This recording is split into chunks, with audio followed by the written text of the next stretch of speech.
में कल का थोड़ा सा मैं टच कर लेता हूँ, फिर आगे बढ़ते हैं ना। फोटो इलेक्ट्रिक इफेक्ट कर रहे थे अपन, है ना, फोटो इलेक्ट्रिक इफेक्ट कर रहे थे। और इसके सर एक क्वेश्चन भी दिया था आपने। अच्छा हाँ, एक क्वेश्चन दिया था। इसमें डेटा बताओ क्या दिया था। मुझे लगता है इंटेंसिटी दी थी मैंने, 10 मिली वॉट पर मीटर स्क्वायर, इतनी इंटेंसिटी दी थी ना। नहीं, 10 माइक्रोवाट्स पर मीटर स्क्वायर। 10 माइक्रो वॉट पर मीटर स्क्वायर की इंटेंसिटी दिया था, और साथ में बोला था कि उसका एरिया कितना था, 1 सेंटीमीटर स्क्वायर पे इंसिडेंट हो रहा है, और नॉर्मल के साथ में 37 डिग्री पर इंसिडेंट। ठीक है ना। तो मैं क्या बोलता हूं कि ये मैंने सरफेस बना दिया। ये आवाज बंद कर दो, किसकी तरफ से आ रहा है। माइक बंद कर दो अपना ना, म्यूट कर दो इसको। तो अब देखो क्या है कि ये इस नॉर्मल के साथ में इसने ऐसा 37 डिग्री बनाया है ना, ऐसा 37 डिग्री बनाया। तो अब देखो हमारे पास जो बीम आ रही थी, है ना, हमारे पास जो बीम आ रही थी वो इतनी इंटेंसिटी से आ रही थी, कितनी, 10 मिली वॉट पर मीटर स्क्वायर से, और इसका जो एरिया था वो था 1 सेंटीमीटर स्क्वायर। तो अभी मेरे पास जो पूछा था, क्या पूछा था, नंबर ऑफ फोटोन पूछे थे ना, क्या पूछा था, पूछा क्या था इसमें पिछले कल वाले सवाल, नंबर ऑफ फोटॉन्स ही पूछा था। Number of photons incident.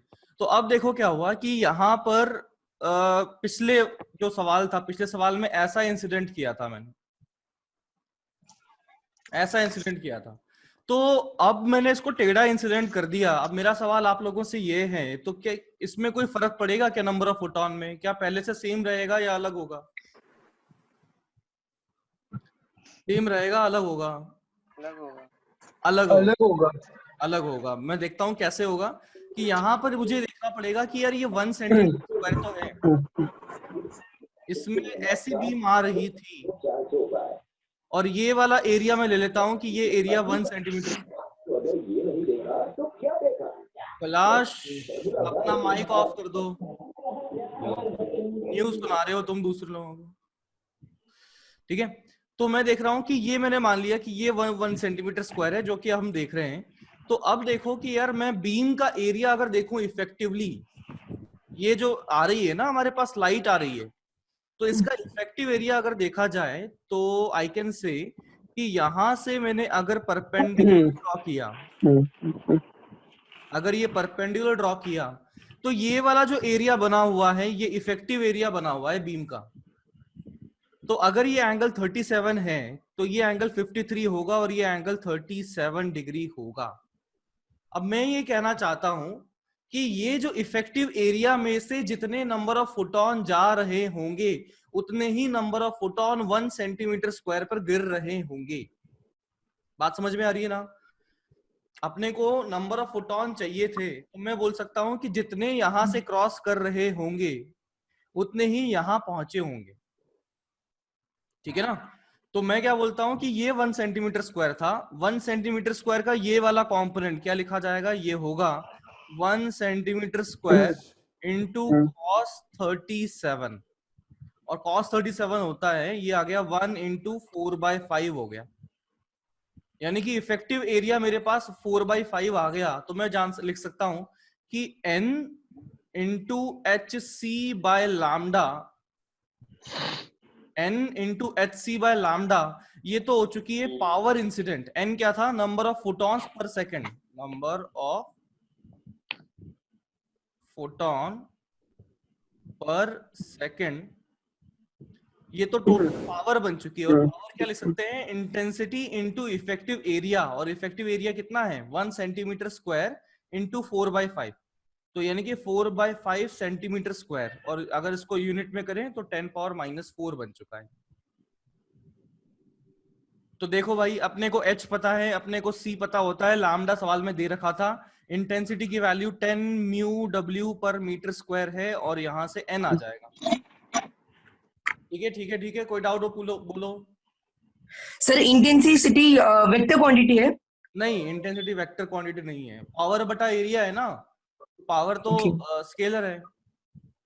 तो तुम्हारा सवाल कुछ और था, मतलब ये तुमने कुछ और पूछ लिया, कुछ और। मतलब मेरे ख्याल से मतलब इंटेंसिटी से के कंपोनेंट्स नहीं मतलब डाल नहीं सकते क्या। नहीं नहीं, इंटेंसिटी का कंपोनेंट नहीं कर सकते, इंटेंसिटी स्केलर। ठीक है ना, हमें इफेक्टिव एरिया देख लेना पड़ेगा। ठीक है, कि मैं क्या बोलता हूं कि जितना एरिया यहां से, जितने इस एरिया से जितने नंबर ऑफ फोटोन गए होंगे उतने ही इस 1 सेंटीमीटर स्क्वायर पे पहुंचे होंगे। बोलो समझ में आया? ठीक है ठीक है। अब मैं आता हूं फोटो इलेक्ट्रिक इफेक्ट पर। फोटो इलेक्ट्रिक इफेक्ट पर तो देखो यार, जब ये एक्सपेरिमेंट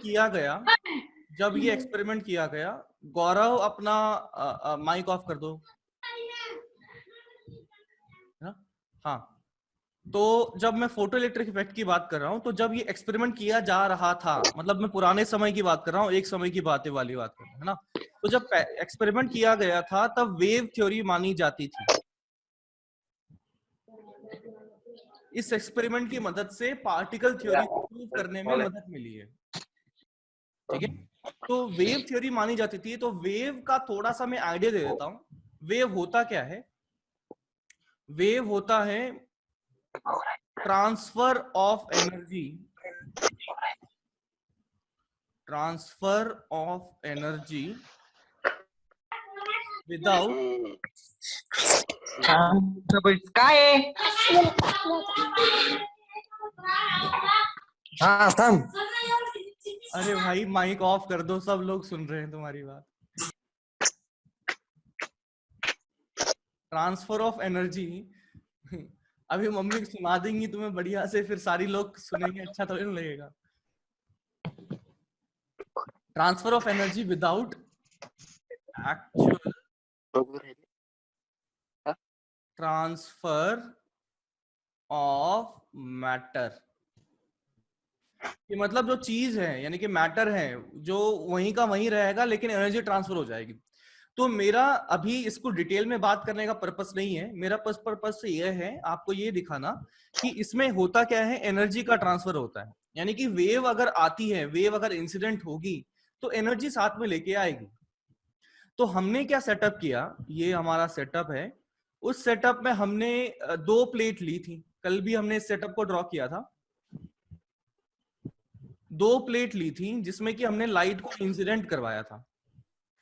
ये रही हमारी एक प्लेट, ये रही हमारी दूसरी प्लेट। यहां से मैंने लाइट को इंसिडेंट करवाया। तो लाइट को इंसिडेंट करवाया तो मैं देखता हूं कि इस प्लेट पर ये लाइट इंसिडेंट हुई, और अगर इस प्लेट पर पहुंची तो मैंने क्या कर रखा था, यहां पर ये अमीटर लगा रखा था। अमीटर की मदद से करंट हम मेजर करेंगे। तो उस टाइम पर हमारे पास जानकारी क्या थी कि लाइट जो है वो तो वेव है। गैलेक्सी A50, अपना माइक ऑफ करो यार, सब लोगों को ऐसे नहीं बताऊंगा ना, अपना खुद से ऑफ कर दिया करो, है ना। अभी मम्मी पीछे से डांट देंगी, अभी कुछ होगा तो सब लोग सुन जाएंगे। ठीक है, तो सुनो अब क्या हो रहा है, ध्यान से सुनना कि जब ये एक्सपेरिमेंट किया गया तब वेव थ्योरी हमें पता थी, हमें पार्टिकल नेचर के बारे में नहीं पता था।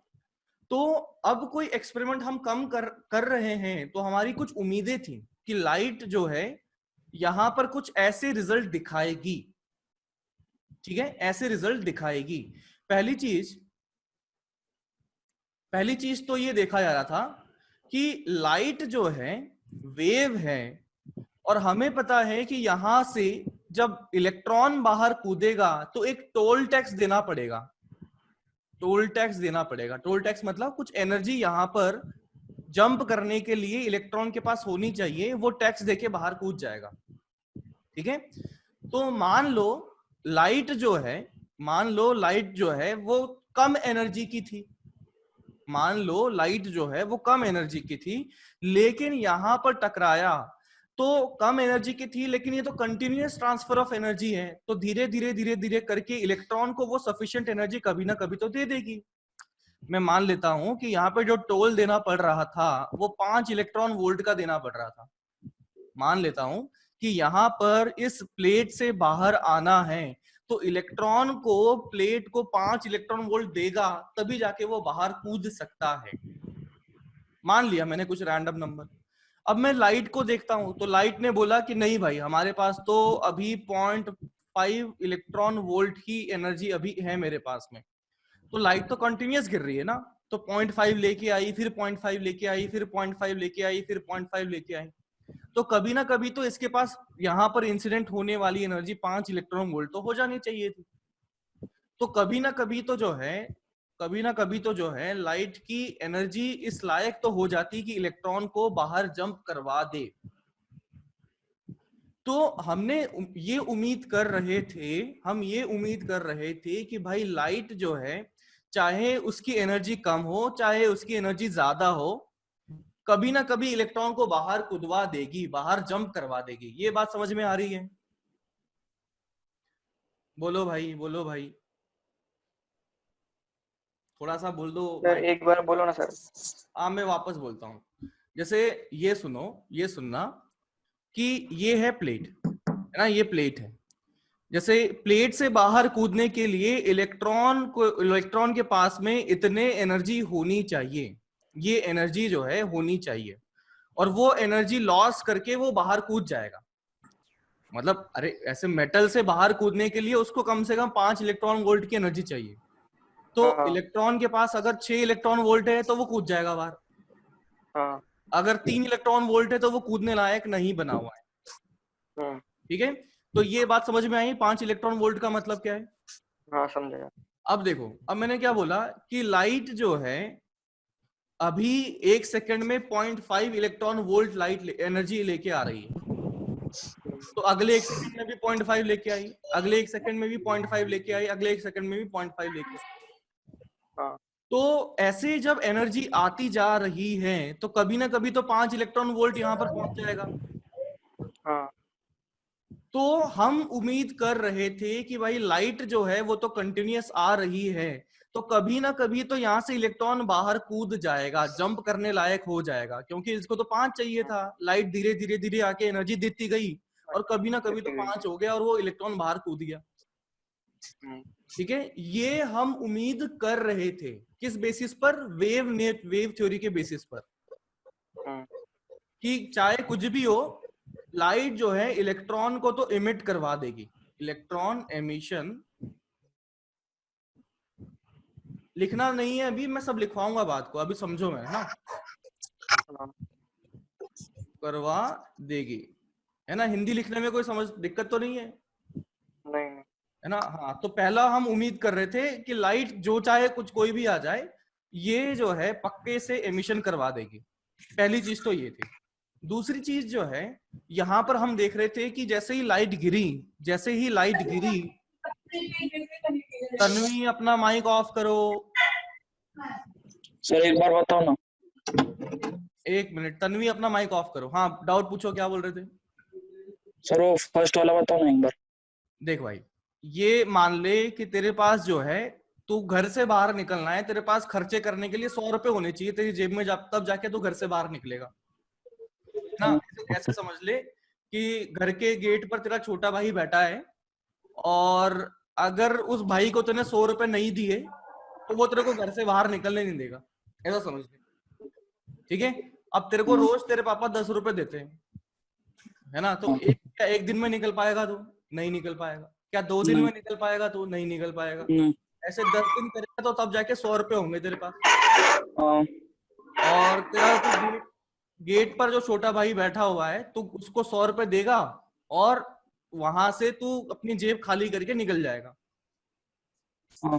बात समझ में आई? हाँ।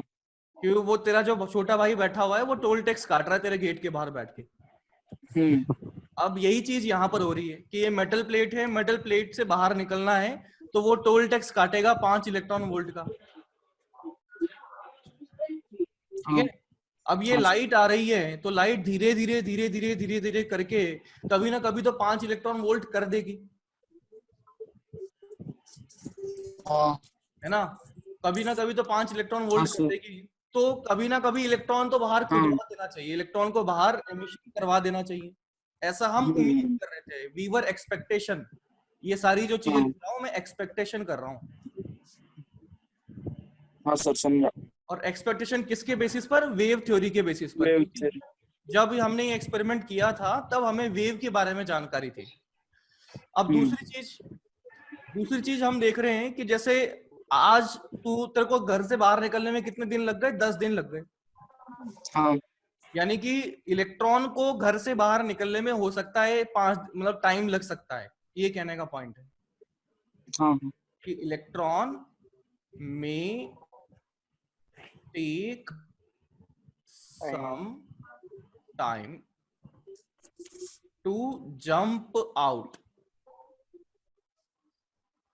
अरे बाप रे, लाइट गई। ठीक है, तो electron may take some time to jump out, है ना, बाहर कूदने में ये जो है कुछ समय ले सकता है। बात समझ में आ रही है? हाँ सर। और तीसरा, ये हम उम्मीद कर रहे थे कि लाइट की इंटेंसिटी अगर बढ़ा दी जाए, लाइट की इंटेंसिटी बढ़ा दी जाए तो क्या होगा। तो लाइट की इंटेंसिटी बढ़ा दी जाए तो हम ये उम्मीद कर रहे थे कि यहां से जो इलेक्ट्रॉन बाहर निकल रहा है हमारी, अरे यार ये बंद करो यार, श्री राम अपना माइक ऑफ करो। हाँ, तो अब देखो क्या मैं सोच रहा हूं कि अब हम ये उम्मीद कर रहे थे कि जब ये लाइट आया तो यहां पर अगर लाइट की इंटेंसिटी बढ़ा दी जाए, इंटेंसिटी मतलब क्या होता है, बोलो बोलो, इंटेंसिटी मतलब power incident upon area. Power incident per unit area. तो मैं देखता हूं प्लेट का एरिया तो चेंज नहीं कर रहे हैं, मतलब हम बेसिकली क्या कर रहे हैं, पावर इंसिडेंट बढ़ा रहे थे। यदि इंटेंसिटी बढ़ा दी जाए तो इसका मतलब यहां पर हम बोल रहे हैं कि यार वहां पर पावर बढ़ा दी जा रही है ना। और हम सोच रहे हैं कि यार लाइट की पावर अगर बढ़ जाएगी, लाइट की पावर अगर बढ़ जाएगी, मान लो लाइट जो है यहां पर ज्यादा एनर्जी लेते हुए अगर आ रही है, तो हम ये देख रहे, उम्मीद कर रहे थे कि इलेक्ट्रॉन जो यहां पर मैक्सिमम एनर्जी का बाहर निकलेगा, इलेक्ट्रॉन की मैक्सिमम एनर्जी बढ़ जानी चाहिए थी।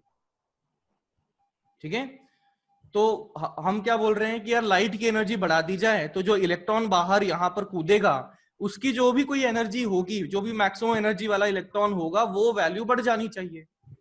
तो मैं क्या बोलता हूं, विद इंटेंसिटी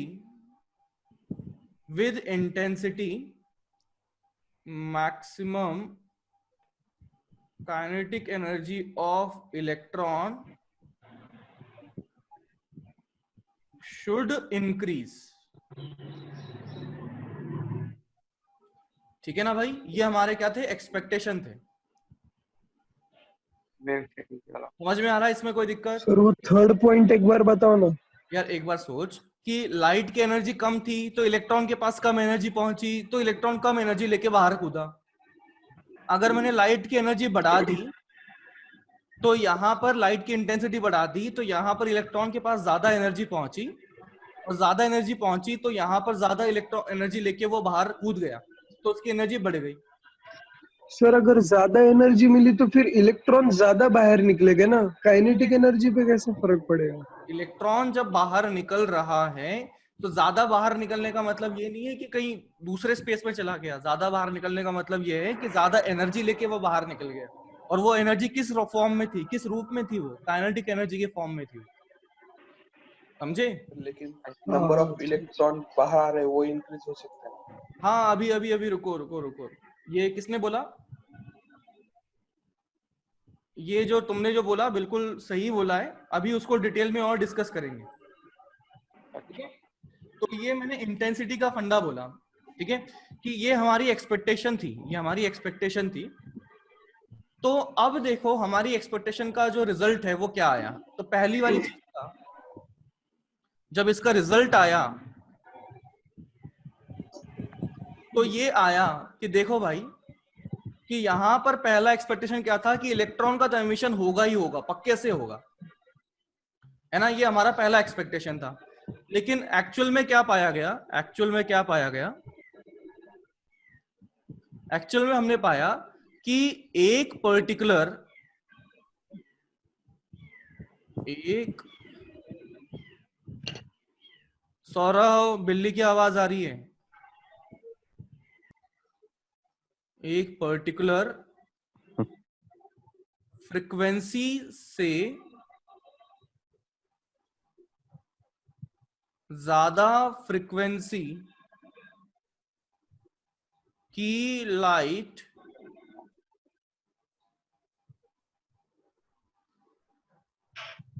डालने पर ही इलेक्ट्रॉन एमिशन हुआ। समझ में आ रहा है क्या लिखा मैंने?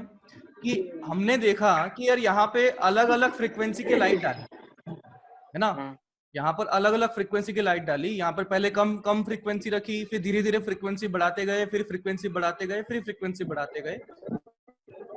पुनीत अपना माइक ऑफ करो।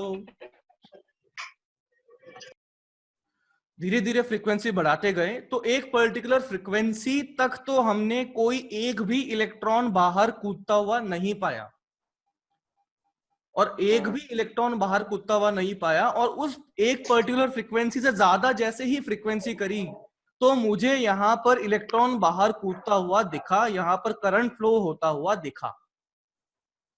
ठीक है, ये हमारा ऑब्जर्वेशन था। ये जो हुआ ऑब्जर्वेशन नंबर 1, ये ऐसा हुआ कि एक पर्टिकुलर फ्रीक्वेंसी तक एक भी इलेक्ट्रॉन हमें नहीं दिखा, और उस पर्टिकुलर फ्रीक्वेंसी के बाद में हमें इलेक्ट्रॉन के एमिशन होते हुए दिखे। ये तो पहला ऑब्जर्वेशन है।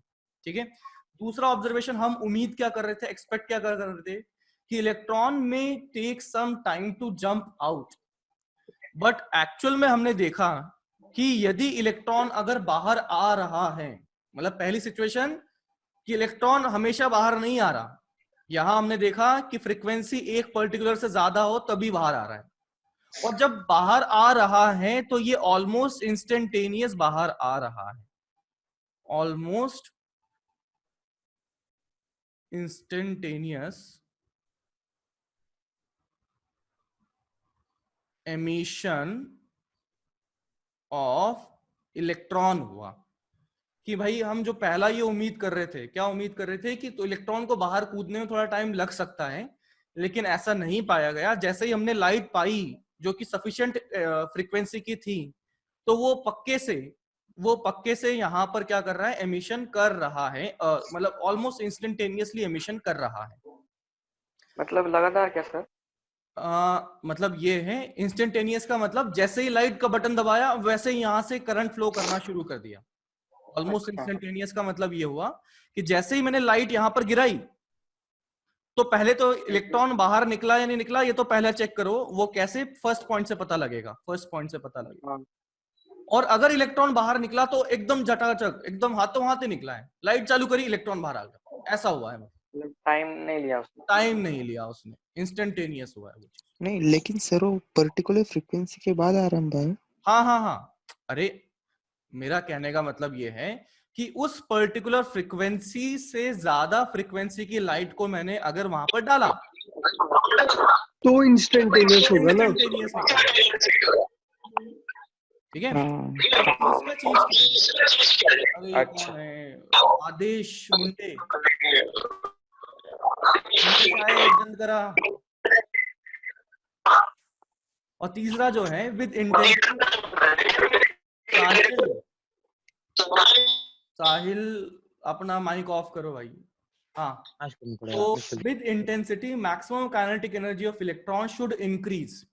तो ऐसा नहीं पाया गया। हमने क्या देखा कि हमने यदि फ्रीक्वेंसी इंसिडेंट को बढ़ाया, इंक्रीजेस, तो हमने पाया कि maximum kinetic energy of electron increases. हमने क्या पाया कि इंटेंसिटी का संबंध नहीं मिला हमें किसका संबंध मिला, हमें मैक्सिमम काइनेटिक एनर्जी का संबंध मिला। किसके साथ में, फ्रीक्वेंसी के साथ में। हम तो क्या उम्मीद कर रहे थे कि यदि इंटेंसिटी बढ़ा दी जाए तो हमारे पास में इलेक्ट्रॉन की काइनेटिक एनर्जी जो मैक्सिमम है, जो यहां से एनर्जी लेके बाहर कूद रहा है, वो वैल्यू बढ़ जानी चाहिए। लेकिन हमने क्या पाया कि अगर हमने फ्रीक्वेंसी को बढ़ा दिया, इंटेंसिटी नहीं, ध्यान दीजिएगा, यदि हमने फ्रीक्वेंसी को बढ़ा दिया तो मैक्सिमम काइनेटिक एनर्जी जो इलेक्ट्रॉन बाहर लेके कूद रहा है वो वैल्यू बढ़ जा रही है। ठीक है, तो देखो पहली चीज को हम देखते हैं कि अब क्या है कि एक पर्टिकुलर फ्रीक्वेंसी से ज्यादा फ्रीक्वेंसी ऑफ लाइट डालने पर ही एमिशन हुआ। तो इस चीज को मैं ये समझता हूं कि ये हमारी प्लेट थी और टोल टैक्स जो बना हुआ था, टोल टैक्स को एक्चुअली टोल टैक्स नहीं कहते, इसका नाम रखा हुआ है वर्क फंक्शन। चिंता मत करो, सारी डेफिनेशन लिखाऊंगा। क्या बोला है? Work function. कि कोई मेटल प्लेट है, कोई मेटल प्लेट है कि उसका टोल टैक्स वो लेता है, मान लेते हैं 2 इलेक्ट्रॉन वोल्ट। कोई मेटल प्लेट मान लो मैंने कॉपर की ले ली तो वो मान लो कुछ 3 इलेक्ट्रॉन वोल्ट लेता है, मान लो मैंने सिल्वर की ले ली तो वो कुछ 5 इलेक्ट्रॉन वोल्ट लेता है ना, रैंडम नंबर बता रहा हूं मैं। तो हर एक मेटल पर मैंने देखा कि सभी अलग अलग प्रकार की मेटल पर अलग अलग प्रकार का टोल टैक्स पाया गया। किसी सिल्वर में 5 का पाया, कॉपर में 3 का पाया, गोल्ड में 2 का पाया, एंड सो ऑन, मतलब रैंडम नंबर बता रहा हूं। तो मेरे को क्या दिख रहा है कि पहली चीज जो है, एक तो टोल टैक्स जो है उसको हम बोलते हैं वर्क फंक्शन, और सभी अलग अलग प्रकार की मेटल का वर्क फंक्शन अलग अलग होता है ना, ये हमने पहले तो समझा। दूसरी चीज कि अब ये तीनों चीजें अगर एक्सप्लेन करनी है तो हमने देखा कि ये सिर्फ और सिर्फ पार्टिकल नेचर की मदद से एक्सप्लेन कर सकते हैं, पार्टिकल नेचर की मदद से एक्सप्लेन कर सकते हैं। मैं पहले सेकंड पॉइंट पर आता हूं कि ये जो है ऑलमोस्ट इंस्टेंटेनियस एमिशन हुआ। तो ऑलमोस्ट इंस्टेंटेनियस एमिशन तभी एक्सप्लेन किया जा सकता है कि one on one interaction, one on one particle interaction जब हो, पार्टिकल इंटरैक्शन जब हो तभी ऐसा उम्मीद कर सकते थे, तभी ऐसा उम्मीद कर सकते थे कि मान लो एक फोटोन आया और फोटोन आके इलेक्ट्रॉन जो यहां पर बैठा हुआ है उससे टकराया।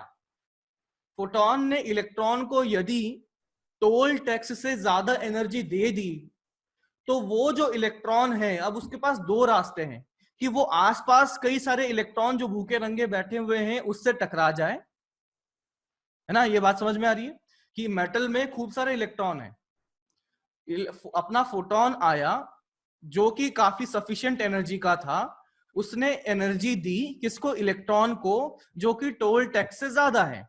तो इलेक्ट्रॉन के पास अब 2 रास्ते हैं कि या तो वो जंप कर जाए, टोल टैक्स देके वो बाहर निकल जाए, और दूसरा रास्ता ये है कि यहां पर जो है अपने सराउंडिंग के जो भूखे नंगे इलेक्ट्रॉन बैठे हुए हैं जिनके पास एनर्जी नहीं है, उनसे कोलाइड करके अपनी एनर्जी कम कर दे और पूरी की पूरी हो सकता है लूज कर जाए, या ऐसा हो सकता है कि थोड़ी सी लूज करके बाहर कूद जाए, ऐसा हो सकता है। तो ये जो ऑलमोस्ट इंस्टेंटेनियस वाला जो फंडा है, ऑलमोस्ट इंस्टेंटेनियस एमिशन जो है वो तभी एक्सप्लेन किए जा सकते हैं जब हमने पार्टिकल नेचर को कंसिडर किया हो। वेव नेचर में हम ऐसा नहीं कर सकते हैं, वेव नेचर में हम ऐसा नहीं कर सकते। तो सर ऐसा क्यों नहीं कर सकते? ऐसा इसलिए, मान लो कि यहां पर टोल टैक्स वापस से मैंने क्या कर लिया, 5 इलेक्ट्रॉन वोल्ट का कर लिया। अब मैंने बोला कि यहां से वेव आ रही है, तो वेव तो क्या है? कंटिन्यूअस एनर्जी आ रही है। तो मैंने बोला कि भाई यहां पर वेव 1 सेकंड में 1 इलेक्ट्रॉन वोल्ट लेके आया, तो यहां पर कभी ना कभी तो 5 इलेक्ट्रॉन वोल्ट इलेक्ट्रॉन के पास वो कर देगा, और कभी ना कभी तो इलेक्ट्रॉन को वो जंप करवा देगा। तो ऐसा नहीं पाया गया, यानी कि वेव वाली थ्योरी जो है इस बात को मतलब एक्सप्लेन नहीं कर पा रही है कि भाई वो पहली बात तो इंस्टेंटेनियस क्यों हो गया, क्योंकि वेव के अकॉर्डिंग तो क्या है कि एमिशन तो होगा, ये तो पक्का है, और साथ ही साथ लेट भी होगा, ये भी पक्का है। बात समझ में आ रही है क्या? हाँ। तो अब मुझे क्या समझ में आया कि ये इंस्टेंटेनियस की मदद से हम ये बोल रहे हैं कि ये पार्टिकल नेचर की वजह से हो रहा है। ठीक है। दूसरा, यहां पर जो फ्रीक्वेंसी इंसिडेंट पर जो है यहां पर डिपेंड किया कि इसकी maximum kinetic energy of electron क्या होने वाली है। तो इस चीज को जो है अभी थोड़ी देर में अपन एक्सप्लेन करेंगे। उसको समझने के लिए कुछ चीजें आपको और पता होनी चाहिए, है ना। तो सबसे पहले अपन अब लिखना शुरू कर देते हैं। तो अब फोटो इलेक्ट्रिक इफेक्ट अपन हेडिंग डाल दें नोटबुक में और लिखना शुरू कर दें, मैं डिक्टेट करता जाऊंगा, ठीक है। Sir 1 minute. हाँ, अपनी नोटबुक निकाल लें और हेडिंग डाल दें आप, फोटो इलेक्ट्रिक इफेक्ट। हमारे जो ऑब्जर्वेशन है उसको एक्सप्लेन करने की कोशिश करेंगे, और कुछ ऑब्वियसली नई चीज है तो कुछ नाम नए होंगे ना, तो नामकरण संस्कार पहले कर लेते हैं, फिर उसके बाद में हम एक्सप्लेन करेंगे ऑब्जर्वेशंस को। तो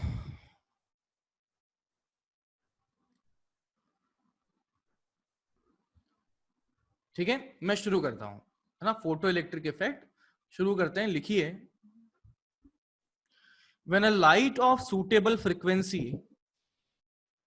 when a light of suitable frequency हाँ बोलिए। when a light of suitable frequency is incident on, अगर अपना माइक ऑफ करो, सुटेबल फ्रीक्वेंसी, हाँ मैं रिपीट कर रहा हूं, when a light of suitable frequency is incident on metal surface,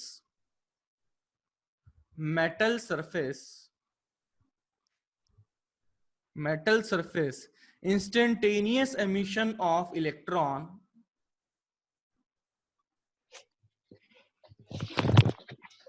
instantaneous emission of electron takes place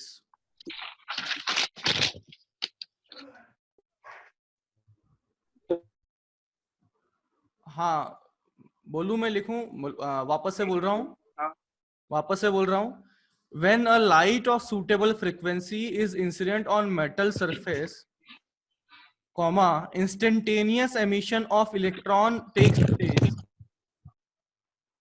instantaneous emission of electron takes place, and these electrons are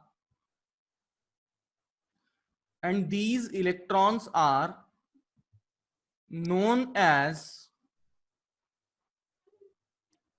these electrons are known as photoelectrons,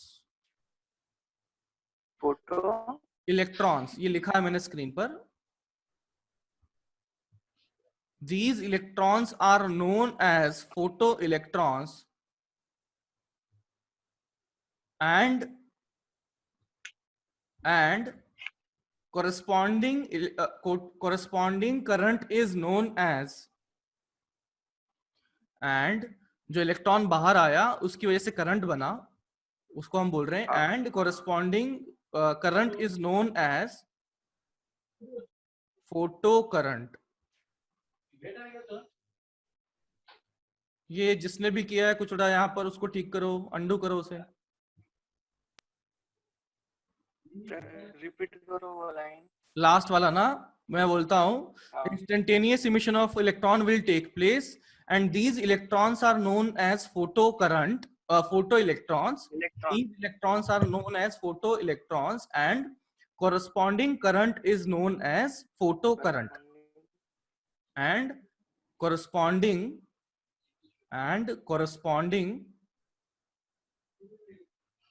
current is known as, ये Meta हो रहा है board पे का।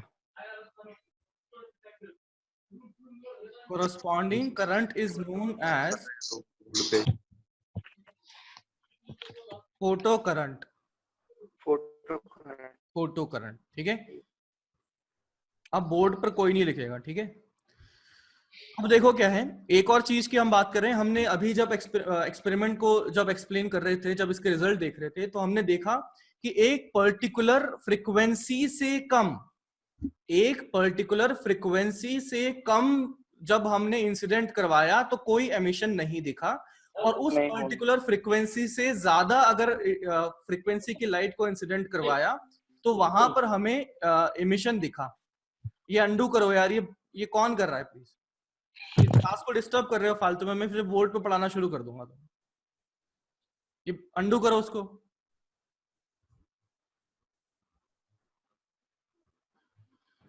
कि मैं क्या बोल रहा हूं कि एक पर्टिकुलर फ्रीक्वेंसी, मैंने बोला था कि उस पर्टिकुलर फ्रीक्वेंसी से ज्यादा की फ्रीक्वेंसी अगर होगी तो फोटो एमिशंस हमें दिखे, इलेक्ट्रॉन्स बाहर कूदते हुए दिखे, और उस पर्टिकुलर फ्रीक्वेंसी से अगर कम पाया गया तो वहां पर इलेक्ट्रॉन बाहर जंप करते हुए हमें नहीं दिखे।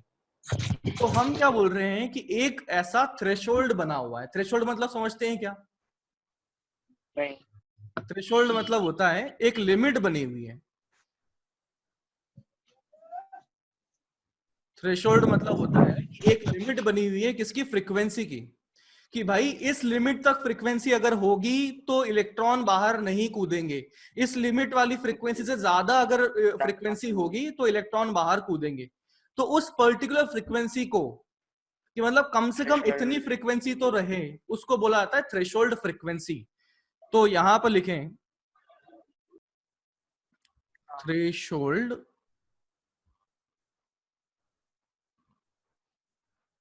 फ्रीक्वेंसी। ठीक है, threshold frequency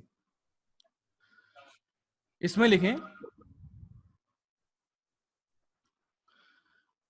it is the minimum frequency of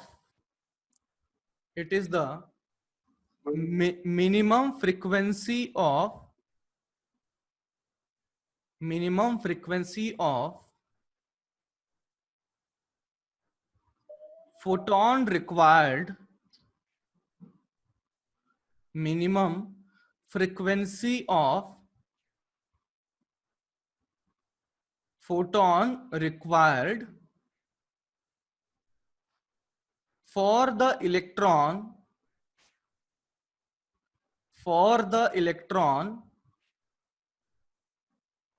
to come out of metal surface, for the electron to come out of metal surface। मतलब वही सिंपल सी बात है, वापस से रिपीट कर रहा हूं। It is the minimum frequency of photon required, minimum frequency of photon required for the electron to come out of metal surface, to come out from metal surface। ठीक है, इसको हम जनरली न्यू नॉट से indicate करते हैं, इसको हम generally new not से इंडिकेट करते हैं। ठीक है, अच्छा आप बताओ, एक चीज बताओ कि यार ये थ्रेशोल्ड फ्रीक्वेंसी बनी ही क्यों होगी? ये इसलिए बनी है क्योंकि हमारे पास एक चीज क्या बनी थी? Work function. क्या बना हुआ था? वर्क फंक्शन बना हुआ था। वर्क फंक्शन क्या था? Toll tax. वर्क फंक्शन क्या था? टोल टैक्स था। तो अब मैं देखता हूं कि यार हमारे पास जो एनर्जी है वो तो कितनी बन जाएगी? एच न्यू बनेगी। किसी भी फोटोन की एनर्जी अगर लिखें एच न्यू बनेगी। तो मैंने देखा कि फोटोन की एनर्जी अगर एच न्यू है तो एच न्यू की वैल्यू यदि टोल टैक्स से कम हुई तो इलेक्ट्रॉन बाहर कूद पाएगा क्या? नहीं कूद पाएगा। अगर एच न्यू की वैल्यू टोल टैक्स से ज्यादा हुई तो इलेक्ट्रॉन बाहर आ सकता है क्या? यस, आ सकता है। तो मैं क्या बोल रहा हूं कि यहां पर ये जो वर्क फंक्शन है, ये टोल टैक्स है, इसकी वजह से एक हमारे पास लिमिट बनी हुई है फ्रीक्वेंसी की। ठीक है, तो फ्रीक्वेंसी की अगर लिमिट बनी है तो मैं पक्का से बोल सकता हूं कि यहां पर एक टर्म बनी होगी थ्रेशोल्ड वेवलेंथ। इसकी क्या डेफिनेशन बोले आप बताइए? हाँ जी, थ्रेशोल्ड वेवलेंथ क्या बोले? Wavelength corresponding to threshold frequency. और इसके लिए एक और अगर मैं लिखूं तो एक चीज बताइए कि यार अगर फ्रीक्वेंसी बढ़ेगी तो लैम्डा बढ़ेगा या कम होगा? कम होगा। लैम्डा कम होगा। तो मैं क्या बोल सकता हूं कि हमने ये लिखा था कि मिनिमम फ्रीक्वेंसी जिसमें कि इलेक्ट्रॉन बाहर निकले, ठीक है, उससे ज्यादा पे तो वो बाहर निकलेगा ही। तो मैं क्या बोलूंगा कि यहां पर बोल सकता हूं कि यहां पर मैक्सिमम लैम्डा जिस पर बाहर नहीं निकले, लैम्डा की वैल्यू कम कर देंगे तो एनर्जी बाहर ज्यादा हो जाएगी। एनर्जी ज्यादा होगी तो वो बाहर पक्के से कूदेगा। अरे ये यार कौन है ये? फिर से मैं बोल रहा हूं, फ्रीक्वेंसी बढ़ा तो लैम्डा कम होगा, फ्रीक्वेंसी अगर बढ़ा तो एनर्जी इंसिडेंट बढ़ेगी। ठीक है, और लैम्डा अगर कम हुआ, लैम्डा अगर डिक्रीज हुआ तो एनर्जी बढ़ेगी या कम होगी? लैम्डा अगर बड़ी डिक्रीज होता है तो एनर्जी बढ़ने वाली है, बढ़ेंगी। बढ़ने वाली है। तो मैं बढ़ेगी। क्या बोल सकता हूं कि ऐसा मैक्सिमम लैम्डा जिस पर कि एमिशन होना शुरू हो जाए, उसके कम वाले लैम्डा पर एमिशन होंगे या नहीं होंगे? एक पर्टिकुलर लैम्डा की मैं बात कर रहा हूं, लैम्डा की वैल्यू ज्यादा होगी तो एनर्जी होगी। कम होगी, एनर्जी कम होगी तो इलेक्ट्रॉन बाहर नहीं निकलेंगे। तो लैम्डा की वैल्यू धीरे धीरे धीरे कम करते जा रहे हैं। Yes sir, yes sir. एक पर्टिकुलर लैम्डा पर इलेक्ट्रॉन बाहर आना शुरू हो गए, तो लैम्डा की वैल्यू और कम कर दी जाए तो पक्के से इलेक्ट्रॉन बाहर निकल जाएंगे।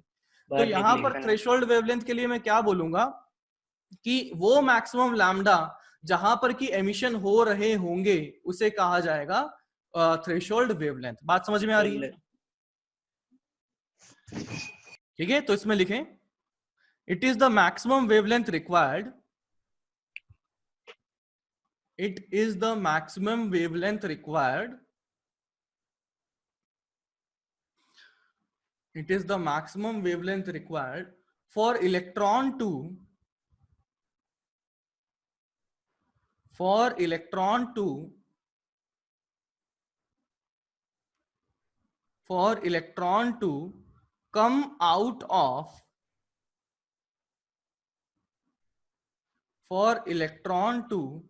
come out of metal surface.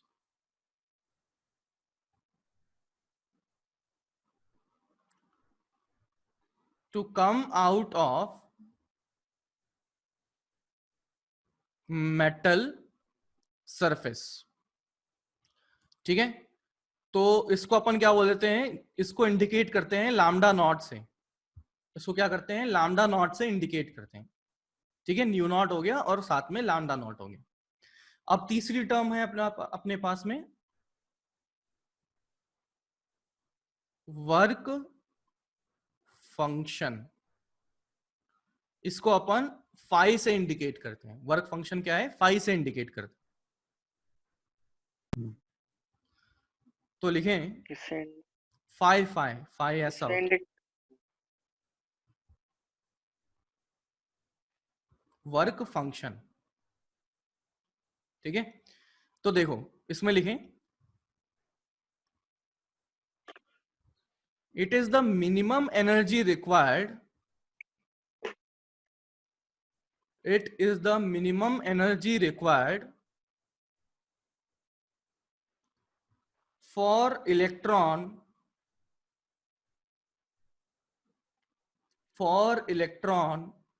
to come out of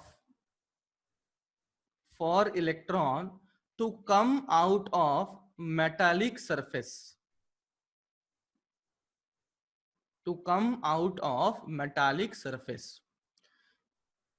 कि भाई इससे कम एनर्जी अगर इलेक्ट्रॉन के पास होगी तो वो बाहर नहीं आ पाएगा, वो टोल देने लायक बचेगा ही नहीं, तो वो बाहर नहीं आ पाएगा। ठीक है, अच्छा ये किस पे डिपेंड करता है, इट डिपेंड्स ऑन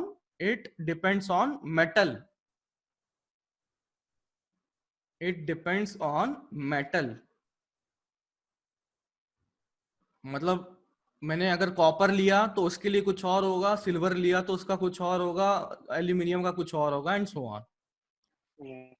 तो इट डिपेंड्स अपॉन मेटल। ठीक है, अब देखो क्या हुआ। मैं क्या बोलता हूं कि मान लेते हैं ये मेटल सरफेस थी, मेटल सरफेस पे हमारा एक फोटोन आया, तो फोटोन की जो एनर्जी है वो तो कितनी लिखी जाएगी, वो तो एच न्यू लिखी जाएगी। फोटोन की जो एनर्जी है वो तो एच न्यू लिखी जाएगी। अब फोटोन की एनर्जी अगर मैं बात करता हूं कि एच न्यू थी और यहां का वर्क फंक्शन अगर फाई था, तो मेरे पास सोचो कि फोटोन ने एनर्जी दी तो वो कितनी दी, एच न्यू दी। किसको दी, इलेक्ट्रॉन को दी।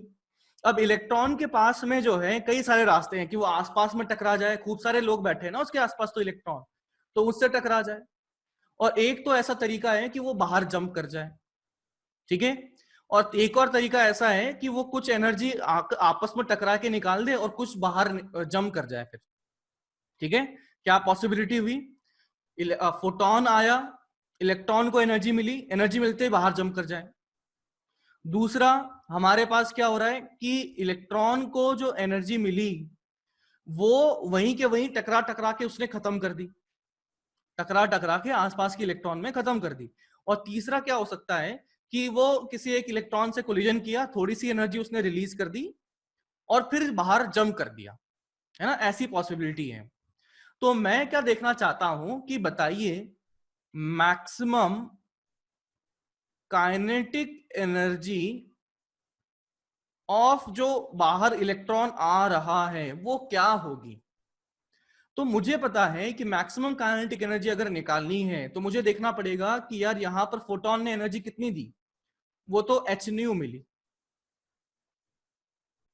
तो क्या ये maximum kinetic energy of electron क्या hν के बराबर होगी?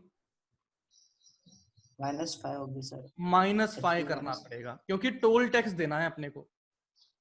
कि मान लो फोटोन ने इलेक्ट्रॉन को 10 इलेक्ट्रॉन वोल्ट की एनर्जी दी, अपने को टोल देना पड़ गया 5 का, तो इलेक्ट्रॉन के पास बची कितनी? 5 बची। बात समझ में आई? फोटोन आया, फोटोन ने बोला ये ले भाई तेरे पास 10 इलेक्ट्रॉन वोल्ट की एनर्जी में देता हूं। अपना मेटल बोलता है मेरे से बाहर कूदना है तो तू टोल दे के जा, कितने का? 5 का टोल दे के जा। तो 10 तो उसके पास थे, उसने 5 दे दिए, तो बचे कितने? 5 बचे। तो मैं क्या बोल सकता हूं कि जो बाहर इलेक्ट्रॉन कूद रहे हैं उसकी मैक्सिमम काइनेटिक एनर्जी hν - 5 बनने वाली है। क्या इससे कम एनर्जी बाहर आने वाले इलेक्ट्रॉन की हो सकती है क्या? कि हमने न्यू फ्रीक्वेंसी की लाइट अगर डाली तो क्या ये जो हमने एनर्जी बोली है इससे कम एनर्जी उसके पास हो सकती है क्या? बिल्कुल हो सकती है।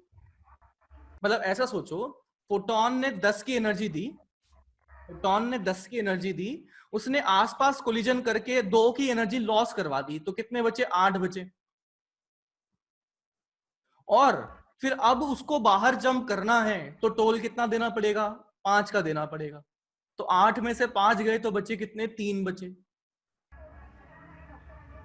ठीक है ना? तो आप क्या बोल सकते हो कि यहां पर ये जो एनर्जी है ये maximum kinetic energy of electron है। क्या इससे कम पॉसिबल है? बिल्कुल पॉसिबल है। क्या इससे कम पॉसिबल है? बिल्कुल पॉसिबल है। तो मैं क्या देख रहा हूं कि यहां से फोटोन आया और फोटोन की frequency if nu is greater then nu not, ठीक है, ये दिखा हमें, if nu is greater then और इक्वल टू न्यू नॉट और लैम्डा इज लेस देन और इक्वल टू लैम्डा नॉट, तो यहां पर इट मींस फोटो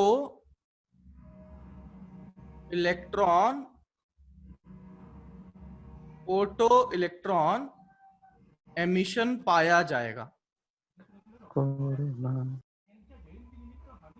ठीक है, काका साहेब गिरी, अपना माइक ऑफ कर दो भाई यार, सब लोगों को अलग थोड़ी ना बताऊंगा, अब तो 12वीं क्लास में आ गए। गिरी सर। अच्छा गिरी सर हैं क्या? अरे सॉरी। तो प्लीज अपना माइक ऑफ कर लें, है ना, थोड़ी सी देर। तो मैं क्या बोल रहा हूं, तो हाँ, मैं क्या बोल रहा था कि यार हमारी फ्रीक्वेंसी इंसिडेंट जो है वो न्यू नॉट से यदि ज्यादा है या लैम्डा इंसिडेंट जो है वो लैम्डा नॉट से कम है तो फोटो इलेक्ट्रॉन एमिशन पाए जाएंगे। तो फोटो इलेक्ट्रॉन एमिशन पाए जाएंगे। फोटो इलेक्ट्रॉन मतलब इस प्रोसेस में जो बाहर इलेक्ट्रॉन निकलते हैं, जो लाइट की मदद से जो इलेक्ट्रॉन निकलते हैं उसको फोटो इलेक्ट्रॉन कहा जाता है। और यदि मैं क्या बोलता हूं, if nu is less than, equal to नहीं करते यहाँ पे, if nu is less than nu naught और lambda is greater than lambda naught, तो क्या यहाँ पर एमिशन होगा? नहीं होगा। तो ये नो एमिशन होगा, नो एमिशन नहीं। तो अब वापस हम जो रिजल्ट आ रहे हैं उस पर देखते हैं, जो रिजल्ट हमने देखे थे उसको देखते हैं। तो पहला रिजल्ट क्या था कि एक पर्टिकुलर फ्रीक्वेंसी से ज्यादा की लाइट डालने पर एमिशन हुआ। तो इस चीज को हमने एक्सप्लेन कर दिया थ्रेशोल्ड फ्रीक्वेंसी की मदद से। Almost instantaneous emission of electron होगा। ये हमने कैसे एक्सप्लेन कर दिया, one on one particle interaction की। फोटोन एक पार्टिकल है, इलेक्ट्रॉन एक पार्टिकल है, और उन दोनों का वन ऑन वन इंटरेक्शन की मदद से हम उसे एक्सप्लेन कर पा रहे हैं। तीसरा, फ्रीक्वेंसी इंसिडेंट कर दी जाए तो maximum kinetic energy of electron increase होगी। तो इस चीज को हम यहां पर एक्सप्लेन कर सकते हैं कि maximum kinetic energy is h nu minus 5। Maximum kinetic energy is h nu minus 5। तो आप क्या बोल सकते हो कि फ्रीक्वेंसी यदि बढ़ा दी जाए, फ्रीक्वेंसी ऑफ इंसिडेंट लाइट यदि बढ़ा दी जाए तो maximum kinetic energy of electron जो है वो भी क्या हो जाएगा, इंक्रीज कर जाएगा, बढ़ जाएगा। ठीक है। तो इस तरीके से हम एक्सप्लेन कर पाएंगे। तो ये जो चीज है ये अभी ड्रॉ कर लें अपनी कॉपी में। यहां से वर्क फंक्शन तो हमने लिख दिया, इसके अलावा ये फर्स्ट तो आप ये कॉपी करें, फिर उसके बाद में ये सेकंड ये कॉपी करें, फिर थर्ड इस चीज को लिखें जल्दी से, फिर आगे बढ़ते हैं। सर वो जो लैम्बडा नॉट है वो थ्रेशोल्ड वेवलेंथ है क्या? हाँ, ये थ्रेशोल्ड वेवलेंथ है। अपन ने इसको दिखाया था ना, यहाँ पर देखो ये लिखा तो था लैम्बडा नॉट। लिख लो जल्दी से, फिर सर बता। अगर इंटेंसिटी बढ़ाए, अभी इंटेंसिटी की बात अगली करूंगा, इससे जस्ट इसके बाद में इंटेंसिटी की बात करूंगा। जो तुम्हारा डाउट है ना उसी पे आएंगे वापस।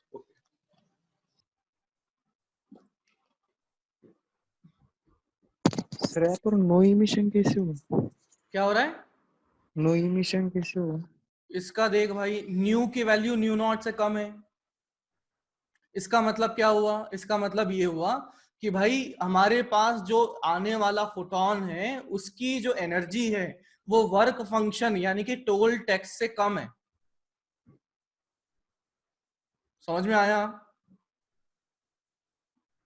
और टोल टैक्स से कम है, इसका मतलब वो टोल देके बाहर नहीं जा पाएगा।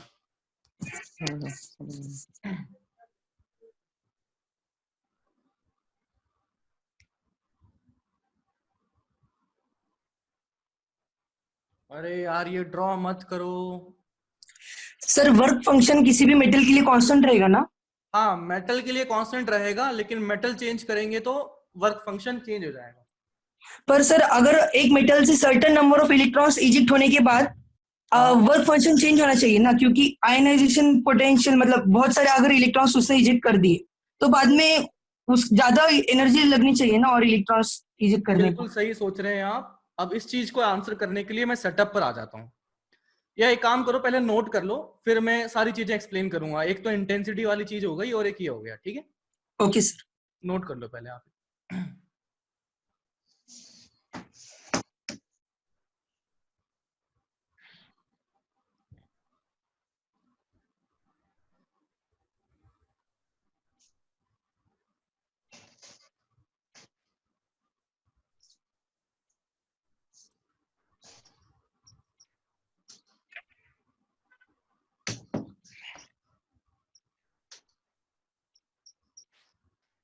हो गया सर।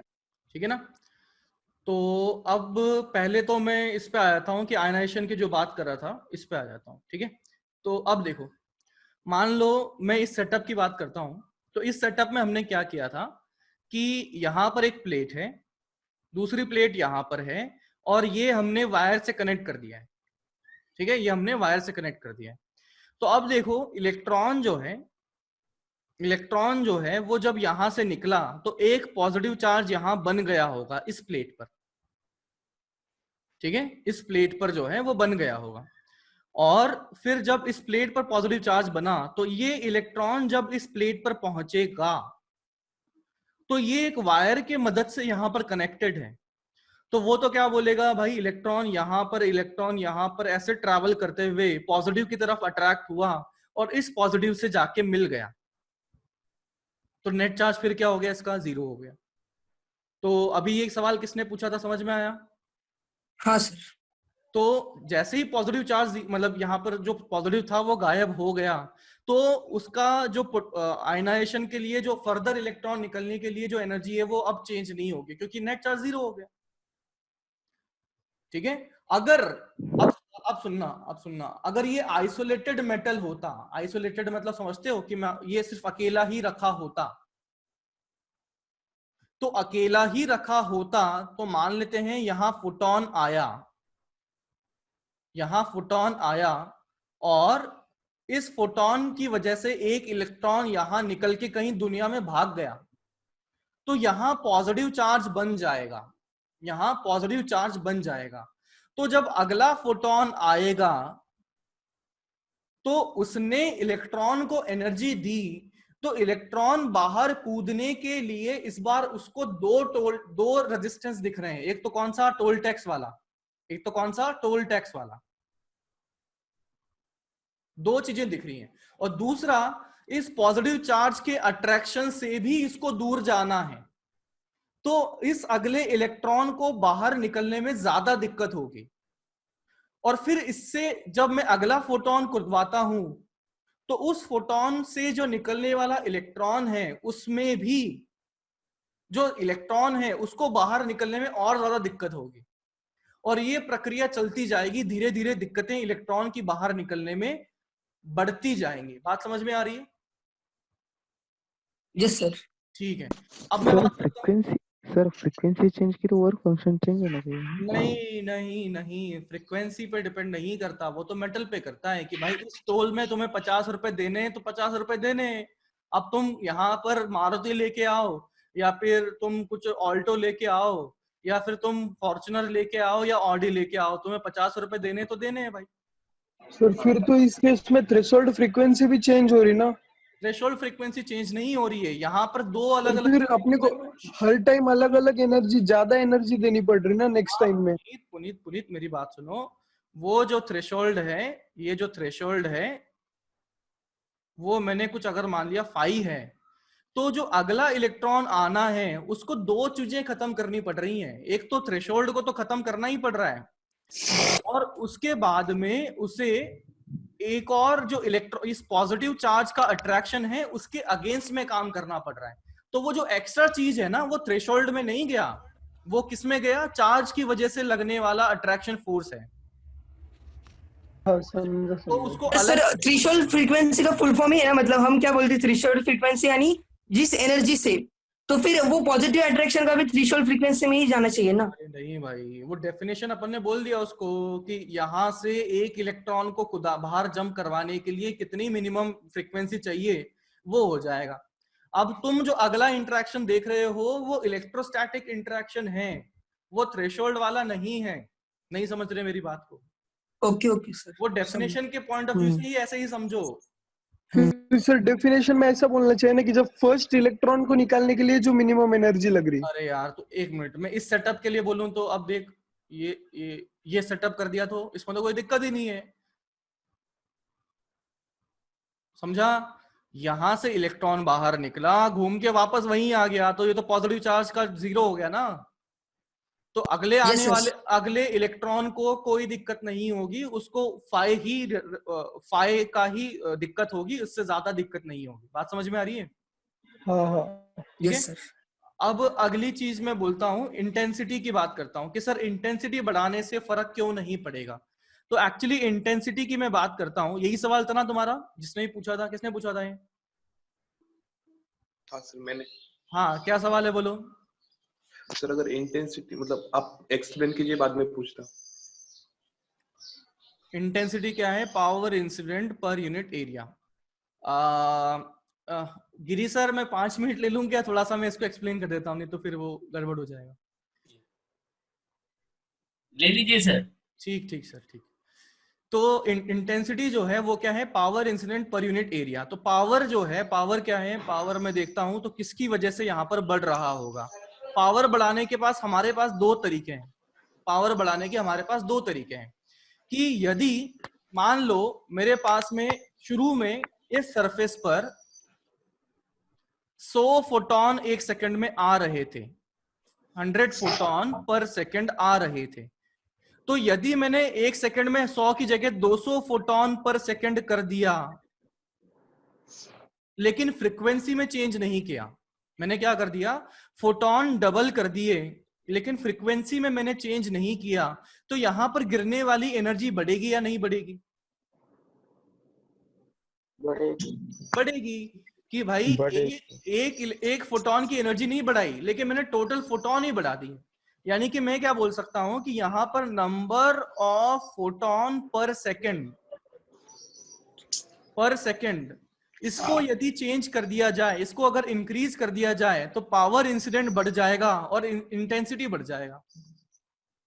ठीक है। दूसरा तरीका मेरे पास क्या है कि मैं बोलता हूं कि 100 फोटोन का 100 फोटोन ही रखा, लेकिन मैंने क्या कर दिया कि फ्रीक्वेंसी इंक्रीज कर दिया। मैंने क्या कर दिया? फ्रीक्वेंसी इंक्रीज कर दिया। इस बार मैंने डबल नहीं किया फोटोन को। फोटोन का 100 था तो पहले भी 100 था, बाद में भी 100 रखा, लेकिन मैंने क्या कर दिया? फ्रीक्वेंसी एक फोटोन का जो है वो इंक्रीज कर दिया। तो मेरे पास पावर इंसिडेंट बढ़ेगा या सेम रहेगा या कम होगा? बढ़ जाएगा। तो मैं क्या बोल सकता हूँ कि पावर को अगर चेंज करना है, पावर को इंक्रीज करना है, तो मेरे पास दो तरीके दिख रहे हैं। नंबर ऑफ फोटोन पर सेकंड चेंज कर दो, या फ्रीक्वेंसी ऑफ फोटोन को चेंज करो। और तीसरा जो रास्ता है वो बड़ा आसान सा है कि कॉम्बिनेशन। आवाज बंद कर दें हर्षल।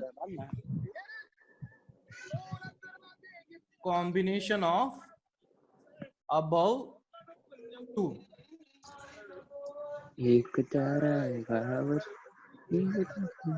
अरे भाई ये गाने मत गाओ हर्षल, अभी क्लास में गवा दूंगा मैं। हाँ भाई, तो सुनो, पावर की बात कर रहे हैं। पावर मुझे अगर चेंज करना है, इंक्रीज करना है, तो पावर के मेरे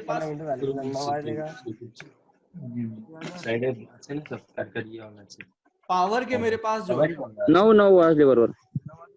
अरे हर्षल अपना माइक ऑफ करो, मुझे पूरी क्लास डिस्टर्ब हो रही है।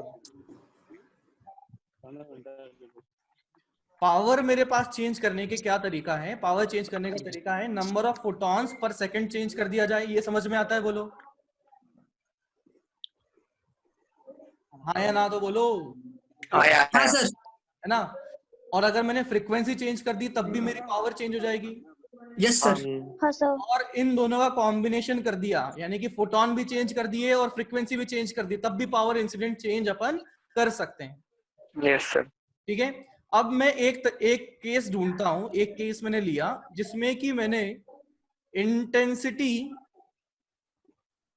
चेंज कर दी, बट फ्रीक्वेंसी मैंने कांस्टेंट रखी है। क्या कर दिया मैंने? इंटेंसिटी मैंने चेंज कर दी, बट फ्रीक्वेंसी इज कांस्टेंट। तो मेरा सवाल आप लोगों से ये है कि ये ऐसा हुआ कैसे होगा, कि मतलब मैंने कैसे किया होगा? नंबर ऑफ फोटोन पर सेकंड को इंक्रीज कर दिए ना। नंबर ऑफ फोटोन मैंने चेंज कर दिए होंगे। नंबर ऑफ फोटोन मैंने फोटोन चेंज कर दिया। तो अब एक चीज बताओ कि हमारे पास जो इलेक्ट्रॉन की जो काइनेटिक एनर्जी है वो किस पे डिपेंड कर रही है? वो तो फ्रीक्वेंसी पर डिपेंड कर रही है। हाँ। तो यहां पर मैं 1 फोटोन डालूं या 10 फोटोन डालूं या 100 फोटोन डालूं, मैक्सिमम काइनेटिक एनर्जी तो वही रहेगी। ठीक है। तो मैंने इंटेंसिटी यदि इस प्रकार से चेंज करी, तो मैं लिख सकता हूं maximum kinetic energy of electron remains same रहेगी, चेंज नहीं होगी। लेकिन सेकंड केस अगर देखा जाए, केस 2 अगर मैं देखता हूं, if number of photons is constant are same but frequency मैंने इंक्रीज कर दी, तो क्या इंटेंसिटी इंक्रीज होगी? हाँ होगी। होगी। तो अब मैं इस सिनेरियो में देखता हूं कि maximum kinetic energy of electron में क्या फर्क पड़ेगा? इंक्रीज होगी, बढ़ेगी। तो मुझे इनफैक्ट डायरेक्ट रिलेशन किसका दिखा है? फ्रीक्वेंसी का दिखा है। किसके साथ में? मैक्सिमम काइनेटिक एनर्जी के साथ में। मुझे इंटेंसिटी का रिलेशन नहीं दिखा। बात समझ में आ रही है क्या? कि डायरेक्ट संबंध जो हमारा बना हुआ है वो फ्रीक्वेंसी के साथ है। फ्रीक्वेंसी यदि चेंज होती हुई दिखती है तो हम maximum kinetic energy of electron को बोल सकते हैं कि वो चेंज हो रहा होगा। सीधा इंटेंसिटी की मदद से हम नहीं बता पाएंगे, फ्रीक्वेंसी पे डिपेंड करता है। ठीक है ना। तो अब देख सकते हो कि यहाँ पर भी हमने इंटेंसिटी को बढ़ाया था और यहाँ पर भी हमने इंटेंसिटी को बढ़ाया था, लेकिन उसके बावजूद मुझे दोनों में अलग रिजल्ट दिखा है मैक्सिमम काइनेटिक एनर्जी का। यानी कि ये सारा फंडा किसके साथ जुड़ा हुआ है? फ्रीक्वेंसी के साथ जुड़ा हुआ है। बात समझ में आ रही है? Yes sir. अभी इतना ही रखते हैं, अब